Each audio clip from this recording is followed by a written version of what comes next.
What causes tight hip flexors? Your PSOAS tightens when you don't exercise them appropriately or in the right amounts. While this usually happens to all muscles, the difference is that hip flexors are responsible for supporting your whole trunk. That makes them extremely important to your overall physical health.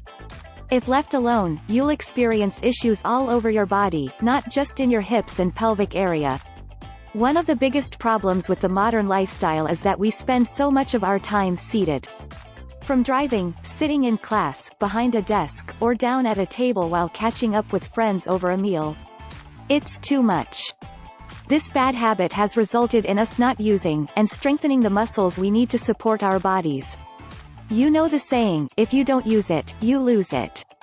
This is exactly what happens with the muscle strength we need and rely upon. They become stiff and it becomes even more difficult to move around, which results in us sitting more. It's a vicious cycle, but one that is super easy to break. Issues hip bones PSOAS. I have to acknowledge that there are some people who jog, lift weights, or hit the gym like twice a day. That's good and all, and I actually commend them a lot, but most of these conventional workouts will still not target your hip flexors.